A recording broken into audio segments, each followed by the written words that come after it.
Magandang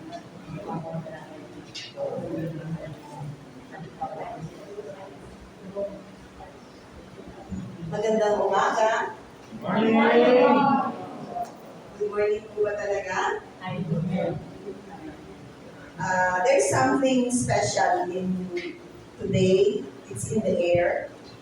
At sana kung paano na-affirm ang ating mga nanay during Mother's Day the last time, ay ganun din po yung maipahatid na appreciation sa ating mga kamanatahan. Maaari po ba makita uli yung kamay ng mga ama ng tahanan sa mga ganito? 5, 6, 7, ano nga? Almost 10. Dahil po ang araw na ito ay niaalay natin sa kanila, ay nais ko pong hindi naman masyadong mahabang pag-aaral po ito. At actually self-explanatory. Ang paksa po natin ay ano po ba ang katangian ng isang mabuting ama? Tatanungin po kayo, mamaya-maya ng kaunti. Mag-isip-isip po kayo. Pero bago po tayo magpatuloy, nananalangin po muna tayo. Dakilang Diyos na aming Ama sa langit, salamat po na patuloy na kaming binibiyayaan ng buhay, ng kalakasan, ng lahat-lahat ng mayroon sa amin, O Diyos. Ino-acknowledge po namin na anumang meron kami ay galing sa iyo. Maraming po salamat at patuloy nawa na sa aming paglalakay ng paksang ito ay napagtanto namin, Panginoon, na higit sa lahat, ikaw ang aming mabuting ama sa langit. Ikaw, O Diyos, ang tunay na ama ng bawat isa sa amin.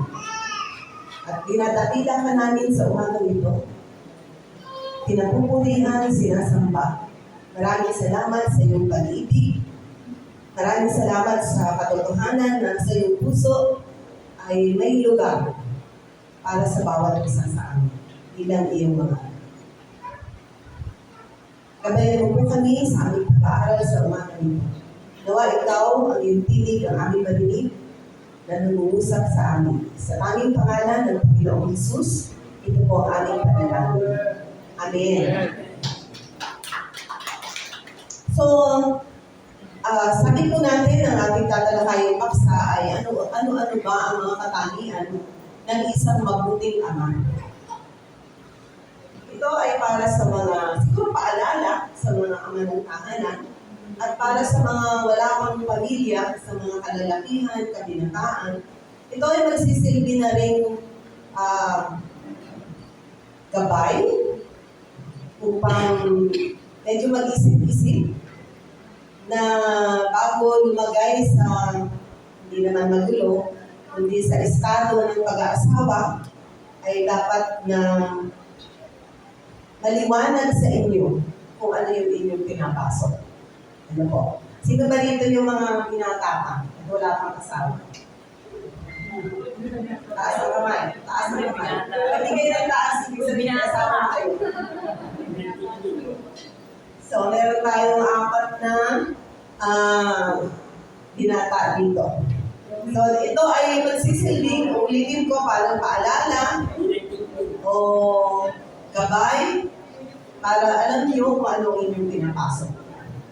Babalikan natin yung tanong, ano ba sa inyong palagay ang mga katangian ng isang mabuting ama? Anyone? Sige po. Ang katangian ng isang ama ay mabigyan ng maayos at magandang kinabukasan ng kanilang mga anak ang ibigyan para buhay nila ng maayos. Yes! Maraming salamat sa kasagutan niya. Ang isang katangian daw ng isang mabuting ama ay yung mabigyan ng mabuting kinabukasan, magandang kinabukasan ng kanyang mga anak. Ayan naman talaga yung nasa puso ng isang ama. Almost siguro lahat ng ama, yan ang kanilang layunin at pangarap. Meron pa po? Meron pa po ba? Isa natin. Wala namang, o gusto niya ng 1 kilong bigas. Sagot ni Pastor eh. Sige, 2 kilong bigas. So, meron ng 2 kilo si nanay. Oh, ano ba? Ano ba ang katangi? Isip niyo, top of mind. What comes into your mind when you think of the qualities of a good father? Responsable. Parang magkatulad. Ano po? Responsable ang isang mabuting ama. May magandang plano at pangarap, layunin para sa kanyang mga anak. Pag hindi kayo nakasagot, ibig sabihin talagang kailangan natin talakayin ito. Ano po, dahil ang papa ko po ay palasimba talaga. Normal na palasimba. Tinuruan niya po kami mga anak na alalahanin, willing ko magsimba. So, nagtuturo ang isang mabuting ama. Nagtuturo ng self-defense. Nagtuturo ng paglapit sa Diyos. So, yun. May nabubuo na po tayo. Ano pa? Protector, provider. Protector and provider. Nangangalaga. Getting there? Meron ba po? Isa na lang. Ano, dapat meron siyang pagkakakit. Pagkatakot sa Diyos. Amen. So, sige. Let's, alam niyo po kung natatandaan niyo yung sabi natin, how to have a lasting marriage. Kung aalala niyo pa po ba yun, yung PLS, yung please. Ginawa natin napakasimple, hindi na masyadong komplikado ang discussion. Kung natatandaan niyo, sabi ko po sa inyo, upang mapanatiling matatag ang pagsasama, tandaan yung mga letrang PLS. Both spouses must exercise this. Patience, love, and selflessness. Ang sabi ni Pastor Gary. So, patience, love, and selflessness. Yung mga mag-aasawa at may asawa na, pinapractice natin yan sa ating tahanan. Pagpapasensya, pag-ibig, at pagiging hindi makasarili. Ano po?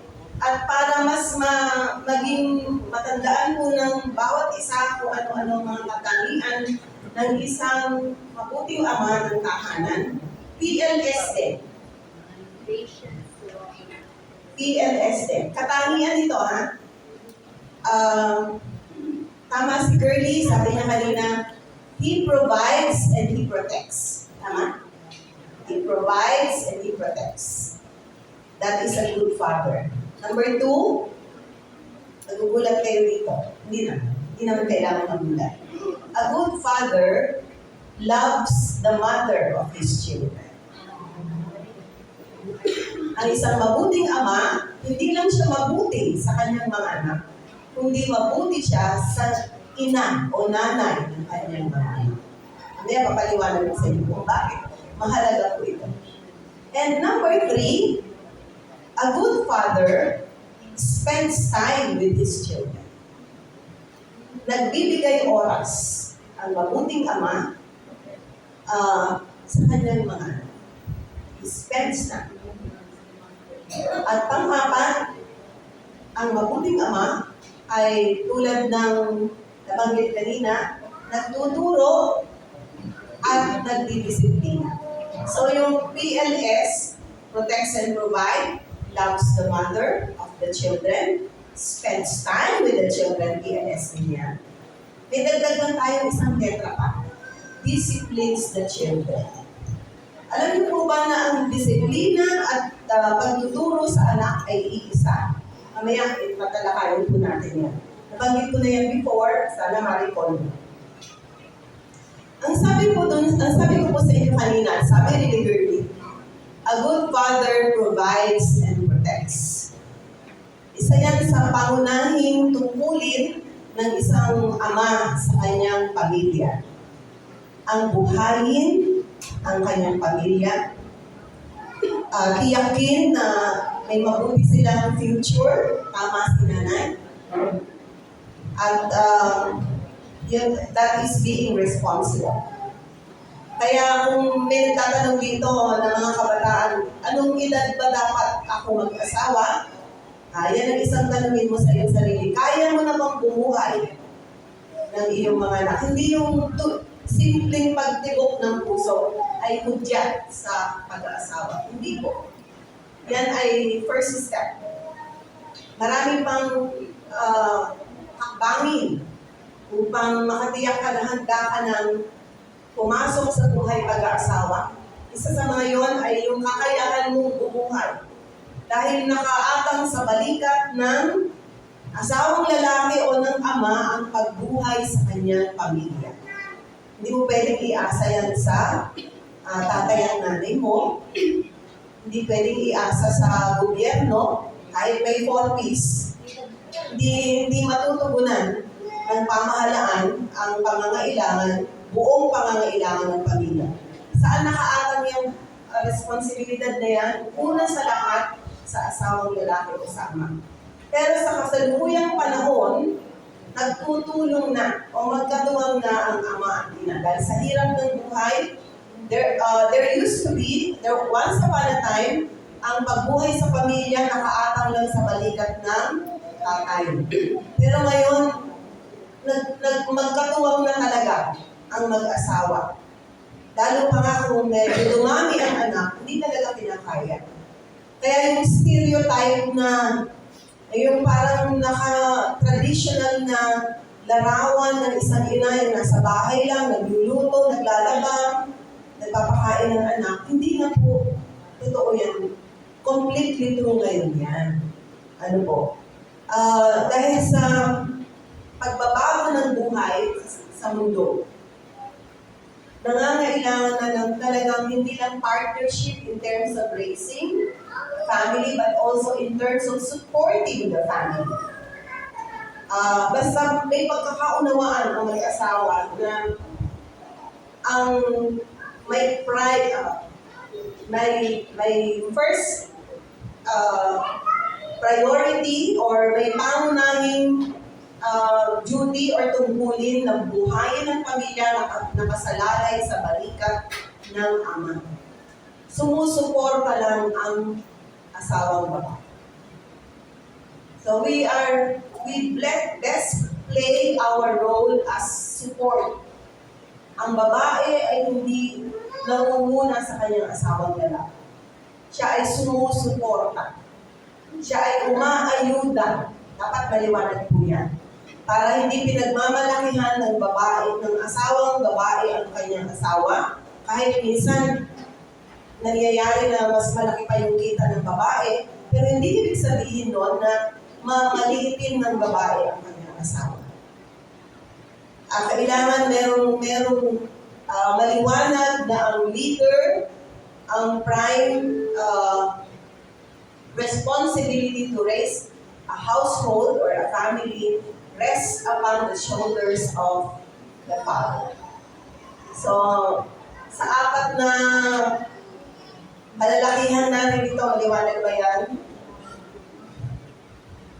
Maliwanag ba na bago kayo sumuong sa buhay may asawa, you should be ready, not just emotionally, but even financially, to raise or build a family.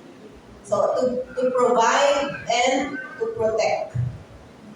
Pinagsama ko na po yun. Dahil parang magkalugsong sila. Yung pagpoprotekta sa iyong asawa, sa iyong mga anak, sa iyong pamilya. Nakasalalay sa balikat ng ama. Medyo mabigat. Kaya anong tawag sa kanila? Anong tawag sa yung metaphor ba yun? Yung tinatawag na haligi ng tahanan. Kapag nabuwag o bumagsak ang haligi, ano mangyayari sa bubong and the rest of the house? Babagsak.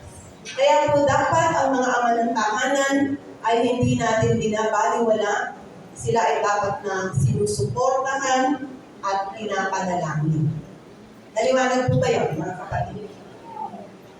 Paano kung yung tatay ko, hindi naman ako binubuhay, hindi rin ako pinuprotektahan? Anong gagawin ko? Mamaya natin sasaluhin. So, kung si Girlie, ibinida niya si Pastor Ismael, ako ibibida ko si Pastor. Simple lang. Sabi ko na naman dito sa kanya ilang beses. Pag andyan siya, o kasama ko siya, I feel safe. I really feel safe. Alam kong walang pwedeng gumalaw o may gagawin sa akin na hindi maganda. At alam ko din na kapag andyan siya, he is always fully aware of his responsibility to provide. Sinasabi ko po sa mga anak ko, ito palagi, na si Papa, siguro hindi ka niya, si Papa pag umaalis, naliliit pa po sila, baka akala niya hindi ko napapansin. Pero this is his habit. He always makes it a point na full tank ang kotse. May naman ang pantry o yung nilagyan ng groceries. At kahit hindi po ako humihingi ng pera, hindi pwedeng hindi siya ako, kahit magkano. Alam niyo yung mga ganong, I notice everything. Tayo po, kahit na hindi na natin minsan sinasabi, o yan, binigyan kita ng ganito, binigyan kita ng ganyan. Pero dapat tayo pong mga recipient ng goodness ng ating mga magulang. Hindi na nila kailangan isumbat sa atin. Kailangan naka-record yun sa ating puso. Kung paano nila tayo minamahal, pinagmamalasakitan, iniintindi. At minsan naawa ko sa aking asawa kasi syempre nagpiprepare siya sa trip niya. Pero masyado pa niya kami iniintindi. Sabi ko, malalaki na yung mga anak ko, hindi na sila mga bata na kaya ng ginawa. So, hindi na dapat na yung all-out na pag-iintindi as before. When the children have grown up, they should be responsible enough to take care of themselves. Pero yun nga po yung sinasabi ko, mga kapatid. Nakakatuwa po na makita o sa mga kadalagahan naman na sana ang mahanap nyo ay yung mga responsable at mapoprotektahan kayo.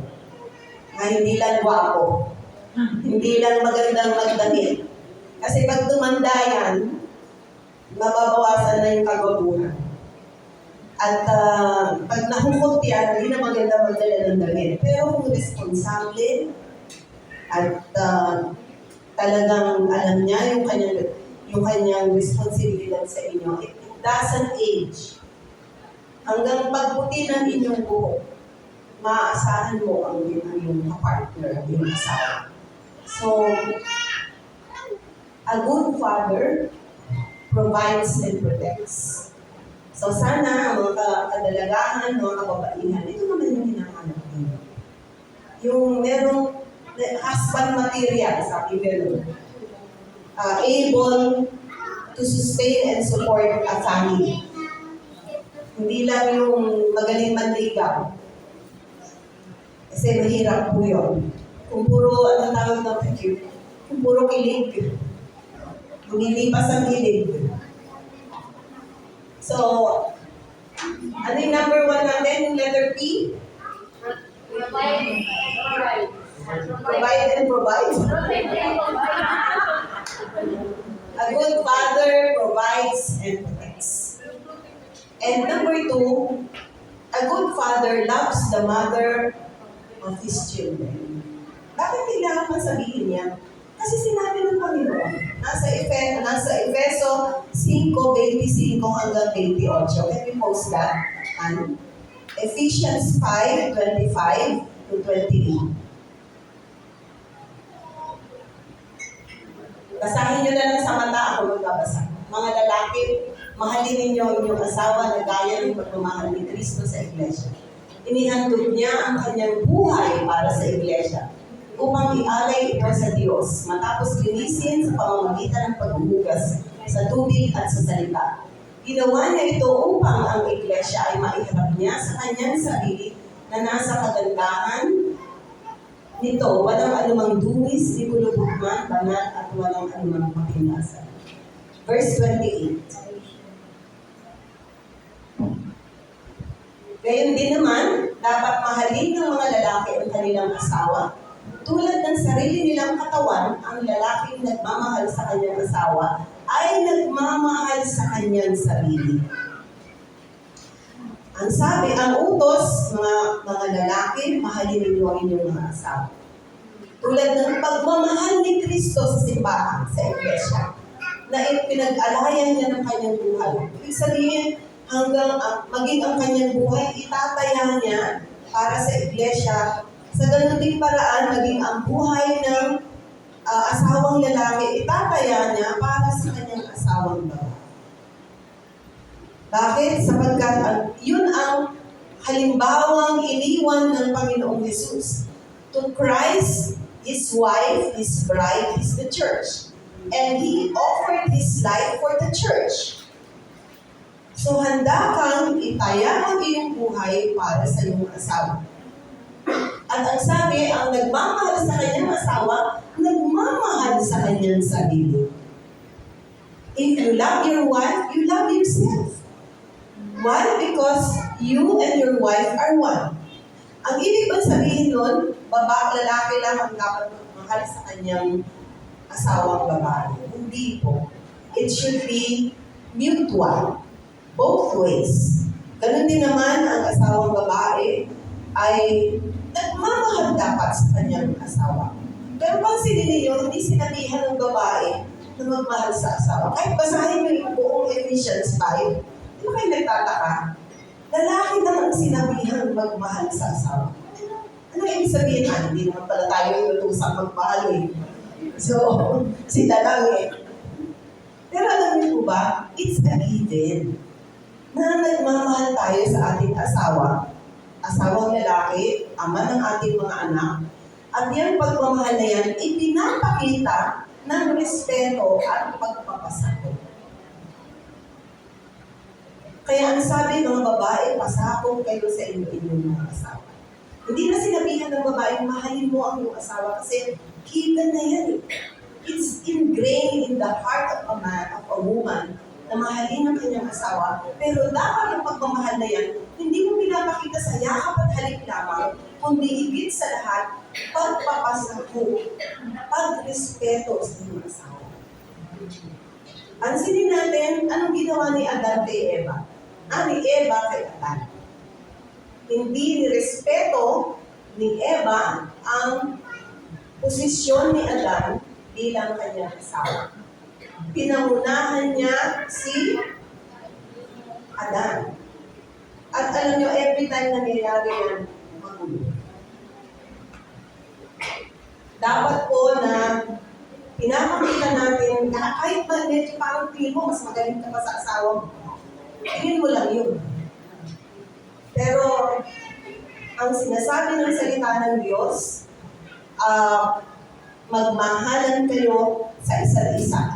Specifically daw, ayon sa salita ng Diyos sa Efesos 5, ipakita ng babae, basahin nyo na lang po, din natin mabasa. Basahin nyo sa Ephesians 5. Efesos 5.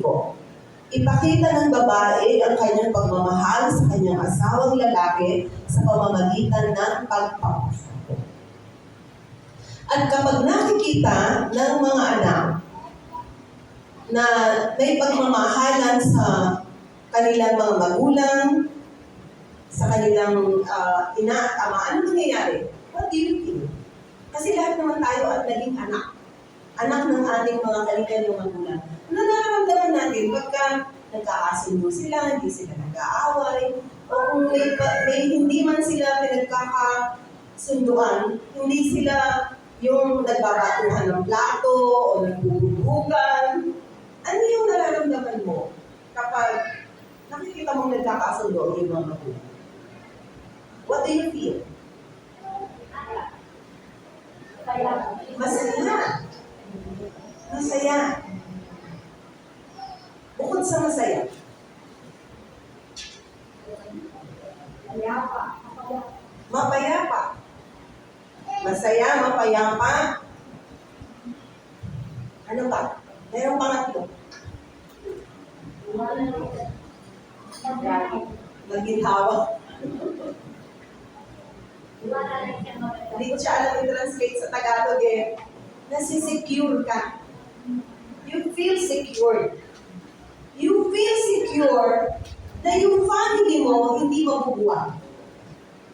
Bukod sa masaya, payapa ang puso mo, ang mga anak, nakakaramdam ng kapanatagan. Kapanatagan. Hindi madidiba.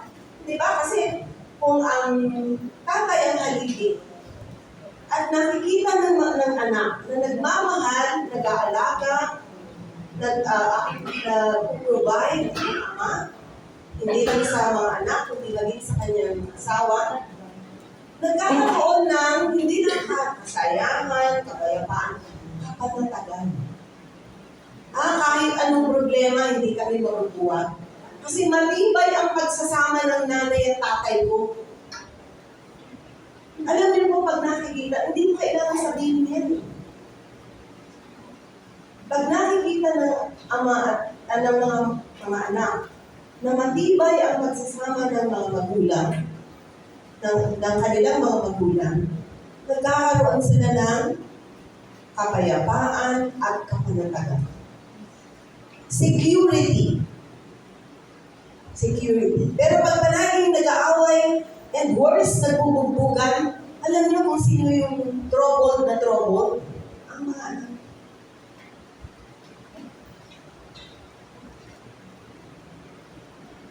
Kaya, paalala muli sa mga hindi pa nag-aasawa, sana hindi lang yung makasama mo habang buhay yung minamahal mo, ang iyong maging layunin, kundi pagtuwangan yung bumuo ng isang matatag na pamilya.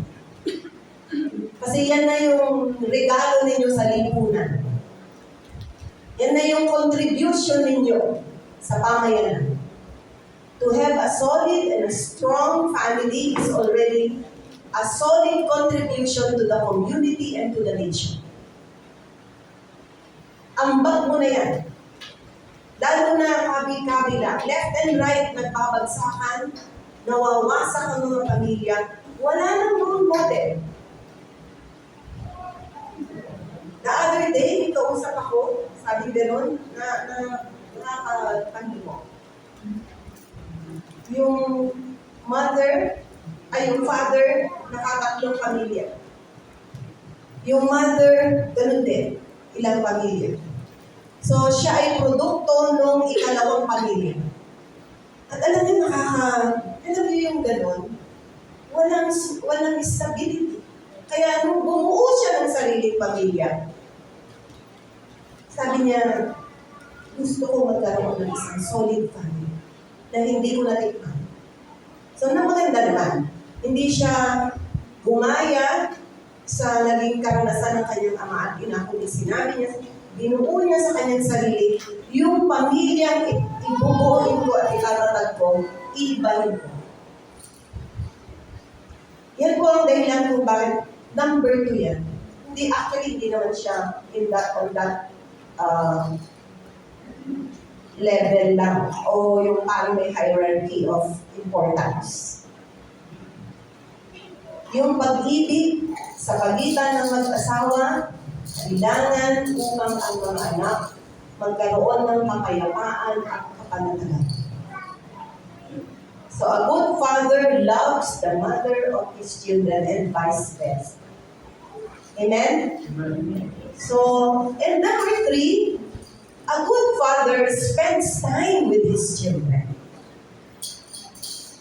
Nag-i-invest siya ng oras. Madalas, ang notion o ang thinking ng mga fathers, dadalhin ko sa fun house, dadalhin ko sa mall. No, yun ang usual thinking natin.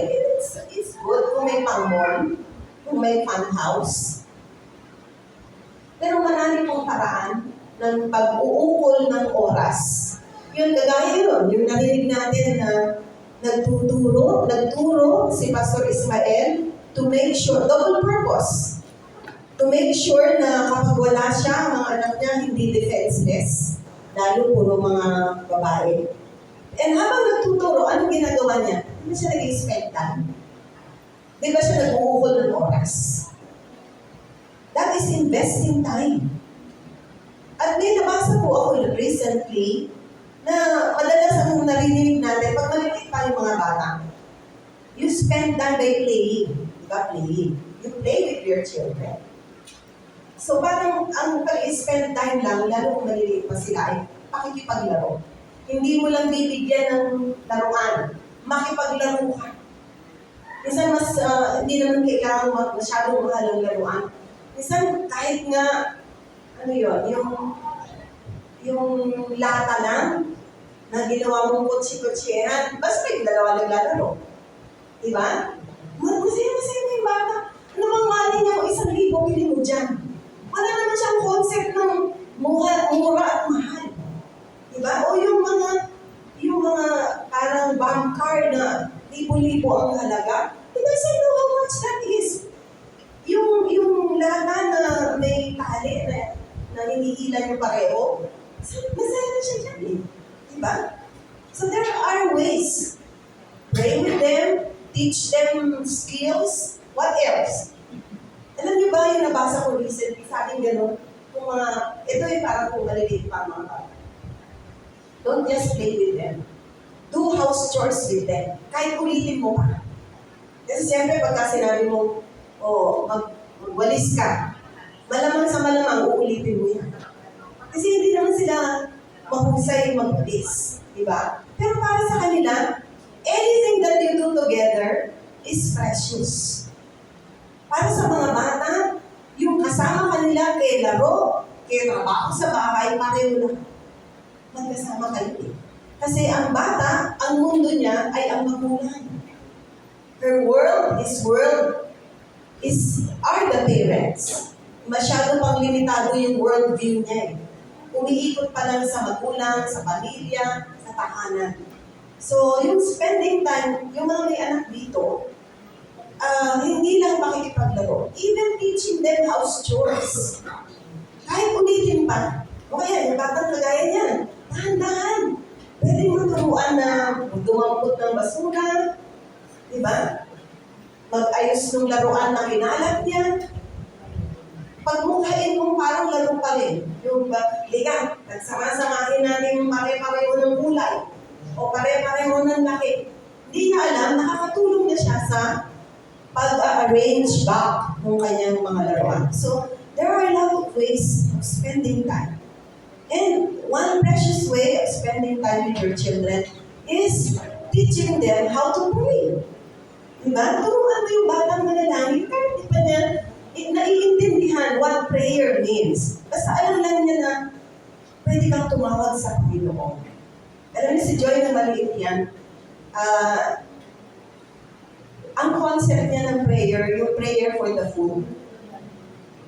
Kaya nung minsan, sabi ko, Joy, may sakit si Mama, please pray for me. Nag-pray yan sa akin, Lord, bless this food. Kasi yun ang concept niya ng prayer. Diba? So yung pagtuturo mo, hindi naman kailangan perfect. O yung, basta importante, may undi-undi siyang nauunawaan sa itinuturo. Hindi rin kailangan, minsan naiinis tayo pagka hindi na natin pagkatrabahuin kasi lalo lang bumubulo, lalo lang bumuduli. Hindi yon ang issue. Yung issue, magkasama kayo. Hindi yung maglilinis. Pag tulog na siya, maglinis ka hanggang gusto. Ang issue doon ay magkasama kayo at unti-unti natuturuan mo siya ng value ng house chores. Alam niyo po, may edad ang bata na gusto nang tumulong sa bahay. Gusto natin kasi nung maliliit pa tayo, maging kagaya tayo ni tatay at ni nanay.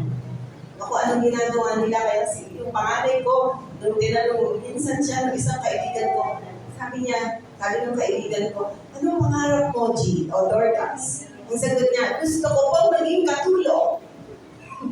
So, kasi nakikita niya, galing maglinis, nagluluto. So, yun ang kanya naunawaan eh.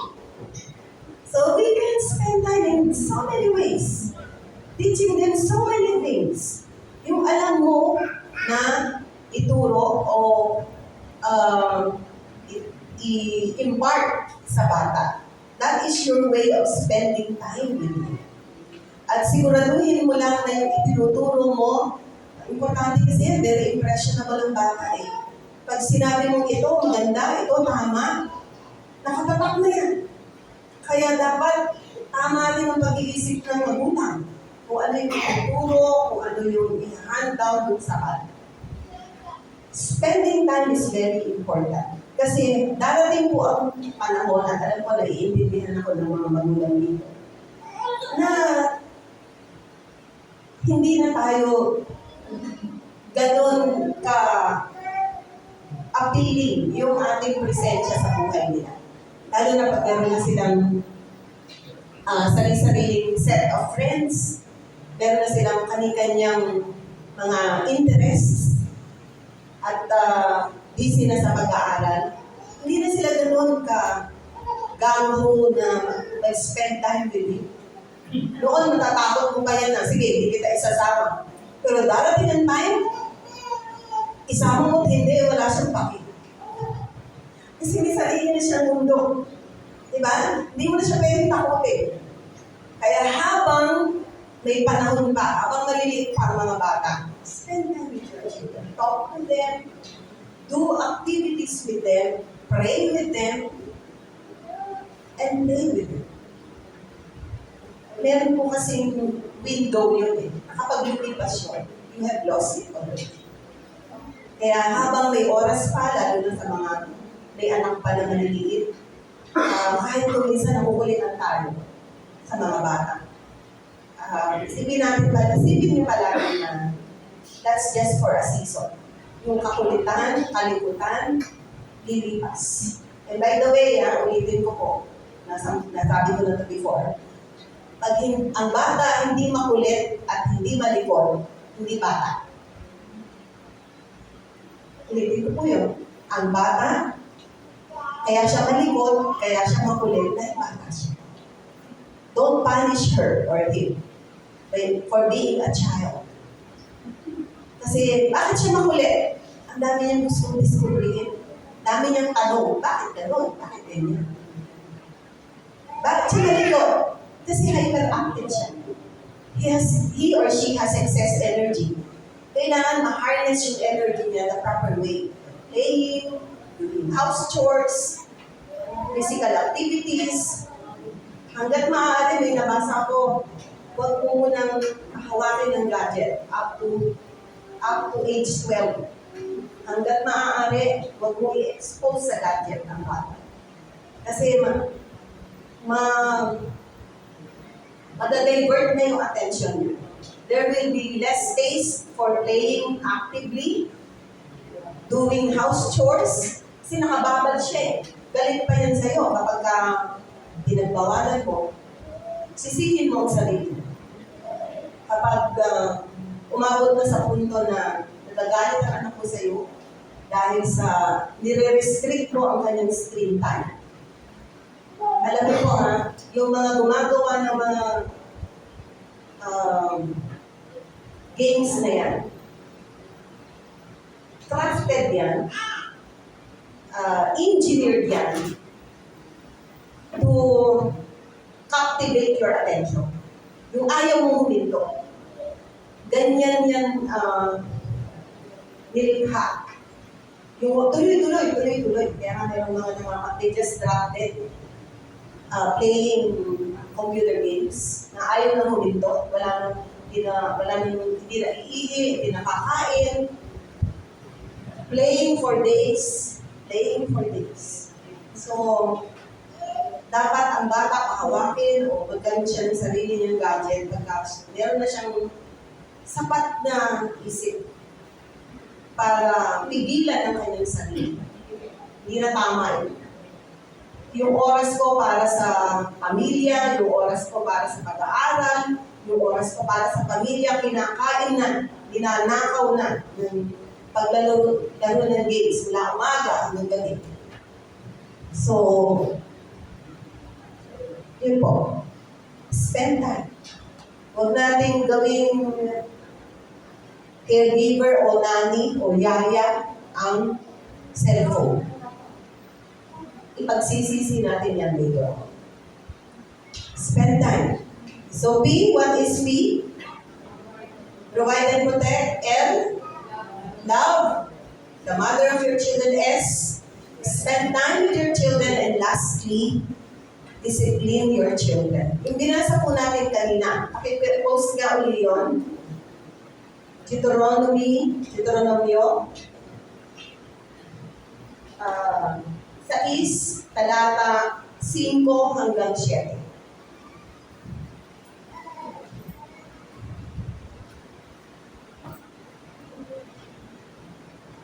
Ang sabi, ibigin si Yahweh ng buong puso, buong kaluluwa at buong lakas. Ang mga utos na ito, itanim sa isip ng iyong puso. Ituro ito sa inyong mga anak, pag-aralan ito sa inyong tahanan, sa inyong paglalakbay, sa inyong pagtulog sa gabi, at sa inyong pagbangon sa umaga. Ano daw ang ituturo? Yung pagmamahal sa Diyos, yung pagkilala sa Diyos, at banal na takot sa Diyos. At kailan daw ituturo? Actually, mas maganda nga sa English eh. Sabi ganun, when you stand, when you sit down, when you walk, when you rise up, when you lie down. Ibig sabihin, anong ibig sabihin ng pagtuturo? Non-stop. Non-stop teaching. Alam niyo po ba na ang isa pang definition ng discipline is training or teaching. Kaya nga pag sinasabi na discipleship training. Ano ba yung sabihin ng, kasi usual na connotation ng discipline, palo eh. Ano yun, discipleship training, nagpapaluan ba tayo? Hindi eh, di ba? Nagtuturuan tayo. Ibig sabihin, when you are discipling, when you are disciplining, you are training. Pinag-uusapan natin kanina. At yung pagtuturo ay tungkulin ng isang mabuting ama. Tinuturuan niya ng life skills, ng self-defense, ng spiritual truths ang kanyang mga anak. So teaching and training is part and parcel of discipline. Kaya matigas ang ulo ng anak, doon pa lang papasok yung holding the rod, yung pagpalo. Kawikaan 13:24, pwede ba natin pakita yun? Kawikaan 13:24.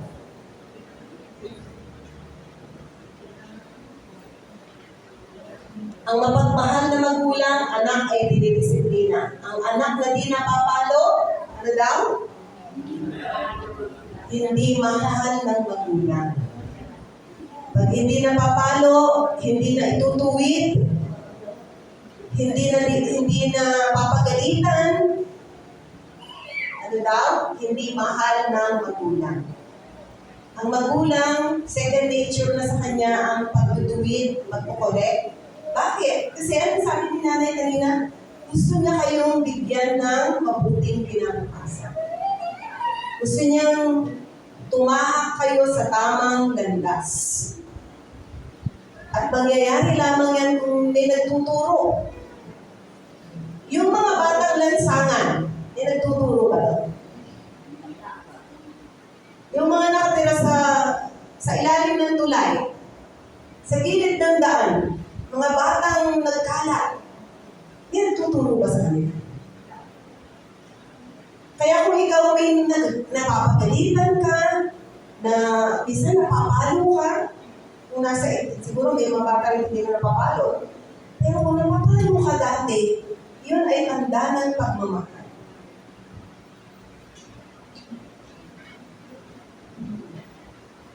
Pero wag naman sobrang palo. Ang isang paalala sa mga magulang na nagdidisiplina, namamalo ng anak, makinig kayo ha, never do that in anger. Huwag kang mamamalo na galit ka. Baka mapatay mo yung anak mo. Nanahimik ka muna. Pag galit na galit ka, huwag mo munang kantiin yung anak mo. Humanap ka ng papel na pwede mong mapunit. Humanap ka ng bago o kung ibagay dyan na pwede mong sipain, pain mo. O mag-basketball ka para ma-release yung energy. Never discipline a child when you are angry. Alam niyo po kasi yung simpleng palo o takip o kurot, nagpo-progress yan eh. Kaya ako yung namamalo ng bata hanggang kaya ko. Pero namamalo din. Hanggang kaya ko kasi palala ng palala yan. Yung pananakit, pwedeng luman. Huwag natin simulan hanggang maaari. Hanggang nakukuha pa sa salita. Never discipline a child in anger. Pag ayaw makinig, anong sabi nila? Face the wall na lang. Face the wall, o i-ground mo na lang, o withdrawal of privileges, yung baon, kung 100, gawin mo 20 pesos. Withholding privileges. O kung nanonood ng TV ng 2 oras, wala na mo ng TV for 1 week. So ano yung mas masakit pa yan? Kesa pinalo mo. Hindi mo kinampi pero nasaktan at nagtanda. So, yun ay mga last recourse. Pero una sa lahat, ang kahulugan ng pagdidisiplina ay pagtuturo. Discipline came from discipleship came from the word discipline. So, yun po, ang magulang nagtuturo, nagdidisiplina. Ito po ay paalala lamang. Alam ko po karamihan dito, alam nyo na. Pero lahat naman tayo nangangailangan ng paalala. Amen? Lahat po tayo kailangan napapaalalahan. So, para sa mga ama ng tahanan, ito po ay simpleng paalala. Para sa mga magiging ama ng tahanan, ito ay simpleng gabay sa buhay na inyong tatakatin sa kinabukasan. Tayo po lahat ako po pala tayo tumayo. Sandali. Nabalik ko po kanina paano yung mga anak na hindi nagkaroon ng mabuting ama. Hindi nakapag-provide, hindi naturuan, hindi nag-spend time, inaaway yung nanay. So lahat po nabanggit ko, hindi niya ginawa. Meron bang ganun dito? Huwag na kayo magtaas na kami. Ayoko pong lagay kayo sa...